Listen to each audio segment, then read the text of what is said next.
Halo TBJ Family, mari kita saksikan video berikut ini. Halo, Bang. Sorry. Saya mau tanya, Kak. Kristen sama Yahudi itu gimana? Jangan sama Islam, Kak. Kayak Islam. Oke, kita beda. Doktrin kita tapi beda. Betul. Sama Yahudi gimana? Iya, kita dengan Yahudi itu seperti kakak adik dalam hal sejarah, ya. Dalam hal teologi, yang membedakan kita dengan Yahudi itu adalah kemesiasannya. Yahudi pengennya Mesiasnya mereka adalah Mesias yang membawa Israel menjadi bangsa yang sangat maju. Sedangkan Mesiasnya orang Kristen adalah yang membebaskan manusia dari dosa. Kalau Musa membebaskan bangsa Israel dari tanah Mesir, perbudakan Mesir, maka Yesus Kristus membebaskan manusia dari perbudakan dosa. Gitu. Dan Allah yang disembah oleh orang Yahudi disebut sebagai Hashem adalah Allah yang disembah orang Kristen yang disebut sebagai Bapa yang memiliki firman dan roh itu. Cuma meskipun orang Yahudi mengakui eksistensi Sang Memra, tetapi mereka tidak percaya bahwa Yesus adalah Memra itu sendiri. Sedangkan orang Kristen percaya bahwa Yesus adalah Memranya Elohim atau firman-Nya Allah. Begitu, karena bagaimanapun kita tidak dapat menafikan fakta bahwa kekristenan itu lahir di tengah-tengah orang Yahudi. Karena orang Kristen pertama pun adalah orang Yahudi. Petrus, Markus, dan yang lain-lain itu adalah murid-murid Yesus adalah orang Yahudi. Bahkan Yesus sendiri adalah orang Yahudi. Gitu. Cuma memang Yahudi zaman sekarang yang adalah Yahudi KW, Yahudi Rabbinik, mereka tidak mau ikut Yesus. Kenapa? Karena mereka tidak percaya bahwa Yesus adalah Mesias. Karena yang mereka mau Mesias yang mengangkat pedang, sedangkan Yesus tidak membawa pedang. Gitu. Oke. Boleh satu pertanyaan lagi, Kak? Ya, silakan. Kan ada kisah-kisah, contoh misalkan banjir bandang Nuh. Betul. Terus apa misalkan pemotongan, kalau di Kristen kan Ishak, Ibrahim tuh yang kurban. Betul. Berkurban anaknya. Itu Yesus yang suruh atau Bapak yang Kakak bilang tadi? Karena kan zamannya sebelum Yesus, Kak. Oke, ya. Itu Allah sendiri yang menyuruh. Allah itu ya Bapa, Firman, dan Roh itu. Dengar ya. Yang menyuruh Abraham untuk mengorbankan anaknya itu adalah Allah. Allah itu siapa? Bapa.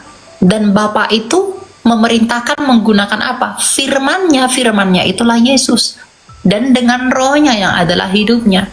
Sama seperti ketika kamu perintahkan saya, Elia, kamu makan deh roti ini.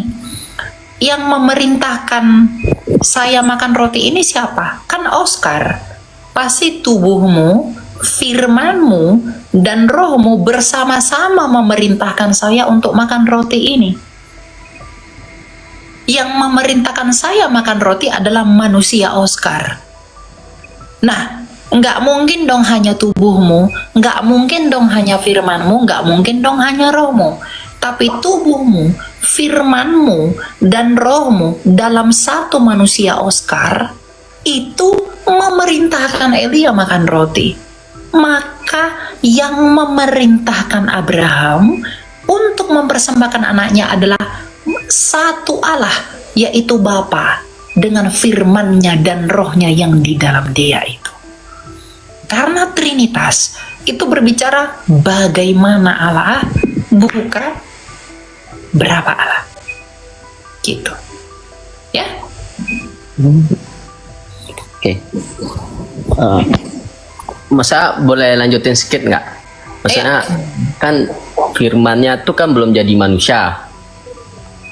Iya, belum menjadi, masih di dalam Bapa, betul. Berarti maksudnya itu masih menyatu just Bapak aja, atau sebenarnya gimana? Kalau misalkan sekarang Kak Elia jelasin, saya mulai misalkan paham lah. Oke, ada Bapa, ada Yesus, ada Roh Kudus. Nah, saat Ibrahim kan nggak ada Yesus. Berarti kan Yesus itu kan nama kemanusiaannya Firman. Di zamannya Abraham kan Firman itu belum menjadi manusia. Berarti kemanusiaan Firman belum ada. Dan disebutnya sebagai apa? Mal'ah Adonai. Bukan Yesus di perjanjian lama, tetapi Mal'ah Adonai. Atau Memra Elohim. Ya, misalnya ketika Mal'ah Adonai bertemu dengan Hagar. Mal'ah itu berbentuk manusia, tetapi mengaku dirinya sebagai Allah dan disembah oleh Hagar. Itulah Yesus di perjanjian lama, yang bertemu dengan Musa. Itu memranya Allah, firmannya Allah, dalam bentuk api misalnya. Yang bertemu di Silo, firman juga. Itulah. Oke. Tapi nama Yesus belum ada, karena arti nama Yesus adalah dari dua Ibrani yang tersusun dari dua kata Ibrani, Yehoshua yang artinya adalah Yehovah Yasha. Yehovah itu Tuhan, Yasha itu keselamatan. Nah, jadi nama Yesus memang belum ada di perjanjian lama. Ya, nama Yesus itu baru ada di perjanjian baru. Tetapi pribadi Yesus sebagai Sang Firman sudah ada sejak kekal. Di perjanjian baru Firman itu datang menjadi manusia. Di perjanjian lama Firman itu datang dengan rupa-rupa teofani. Kadang menjadi Mal'ah Adonai, kadang menjadi api, kadang seperti malaikat, kadang seperti banyak penampakan. Makanya disebut Kristofani. Kristofani itu dari kata Yunani Kristos dan Panero.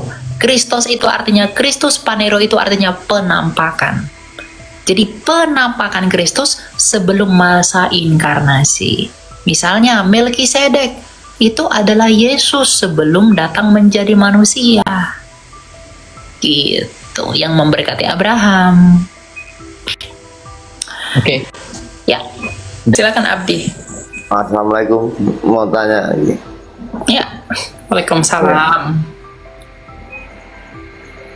Itu Yesus itu beranak ya, gitu waktu. Yesus beranak. Datanya Yesus beranak di mana, Pak? Enggak, maksudnya kan Yesus itu anak ya. Iya, Kan anaknya keluar Allah. dari Betul. anak Allah. Betul. Berarti Yesus dengan Allah beda. Yesus dengan Sang Bapa beda. Beda. Betul. Berarti ada dua, berarti Tuhannya ada dua. Oh tidak, sekarang saya tanya, tubuh dengan roh Bapak beda nggak? Tubuh dengan ya menyatu. Iya, tubuh dan roh Bapak beda nggak? Beda toh? Ya, roh kan di dalam. Roh tubuh kan di kan dalam. bukan roh. Ya tubuh bukan roh. Iya, berarti Enggak, tubuh dan roh maksudku berbeda nggak? Yang itu Dengar Yesus. dulu, yang saya tanya aja dijawab, jangan bertakia. Tubuh dan roh beda nggak? Beda. Beda. Ada berapa abdi? Apakah ada dua abdi? Apakah ada Ya, dua ada. manusia abdi? Ya kan? Ya satu. Hanya ada berapa? Satu. Satu. Yesus dan Bapa berbeda, tapi hanya ada satu Allah. Karena Yesus adalah firman-Nya Bapa. Bapa dan Yesus berbeda, tapi hanya ada satu Allah. Sama seperti tubuh dan rohmu berbeda, tapi bukan ada dua abdi, hanya ada satu abdi. Karena Tritunggal itu bukan keberapaan Allah, tapi kebagaimanaan Allah. Bapa itu adalah al-wujudnya Allah yang esa, yang tidak kelihatan itu. Nah, dia yang tidak kelihatan ini, dia memiliki pikiran, firman, itulah Yesus. Dan dia memiliki roh, dan rohnya itulah Roh Kudus. Sama seperti Bapak.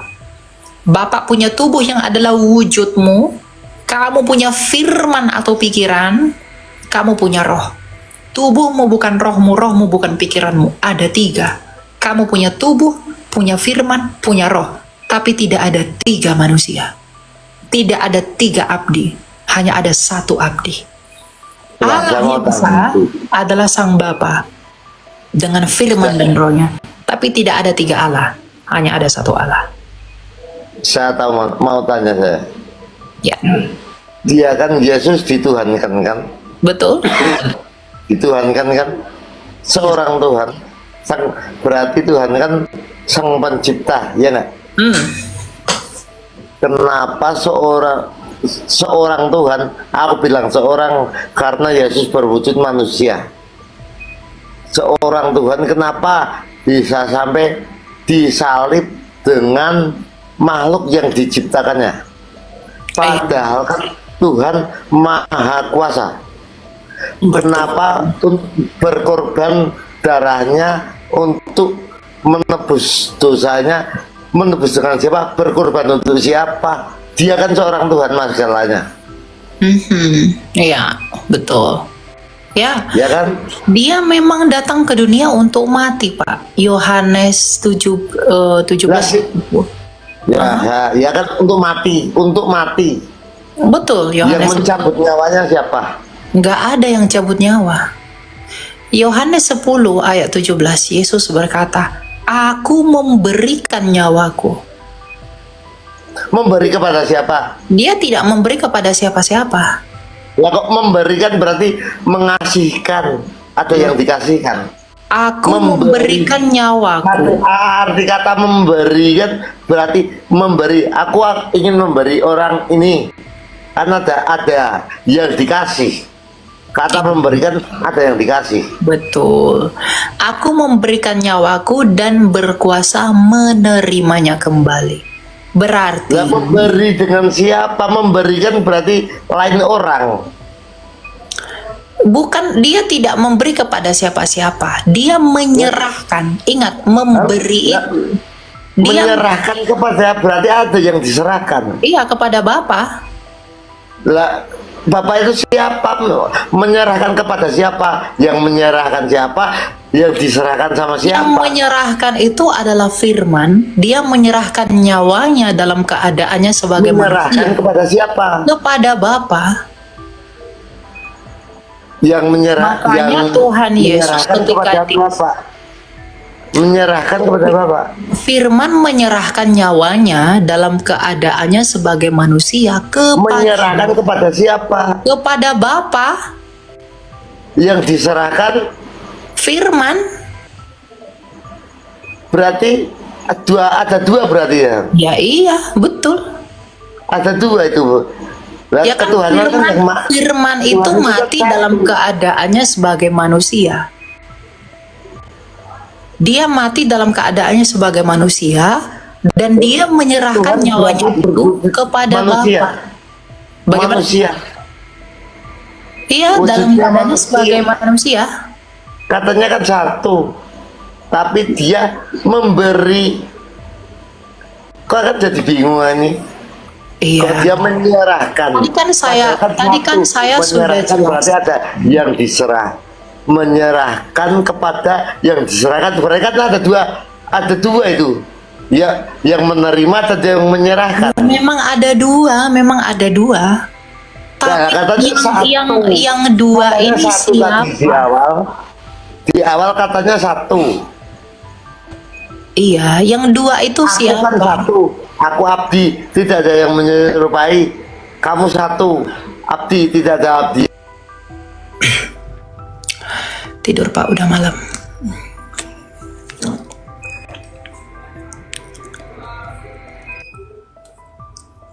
Silakan Bons.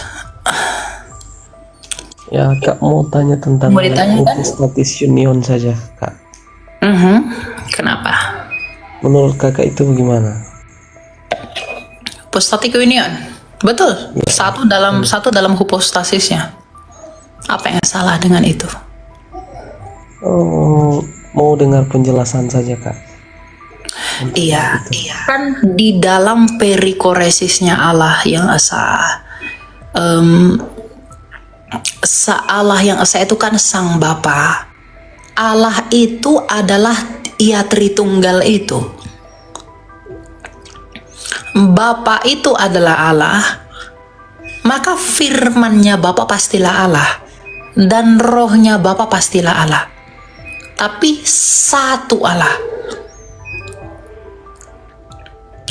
Tubuh saya adalah manusia, pikiran saya adalah manusia, roh saya adalah manusia. Ada tiga, tapi satu di dalam hakikat saya sebagai manusia. Tubuh saya manusia, firman saya manusia, roh saya manusia. Tapi satu di dalam hypostasis saya sebagai manusia. Bahasanya kurang lebih begitu. Nah, Allah itu pun satu, Sang Bapa. Maka firman yang di dalam Dia pastilah Allah, dan roh yang di dalam Dia pastilah Allah. Tapi tidak ada tiga Allah, hanya ada satu Allah. Karena Allah atau Elohim itu adalah hakikat, bukan proper name seperti yang diimani umat sebelah. Itu adalah generic name yang merujuk kepada hakikat Dia sebagai Al-Ilah atau sesembahan. Gitu. Setiap kita mempunyai hak untuk berdiskusi, menyampaikan pandangan dan pendapat masing-masing mengenai kebenaran. Hanya saja tidak dibenarkan ketika kita sedang berdiskusi dan kita melakukan itu dengan cara yang tidak benar, dengan mengajak untuk melakukan hal-hal yang melukai satu dengan yang lainnya. Oleh sebab itu, saya mau mengajak kita semua, mari suarakan kebenaran dengan cara yang benar pula.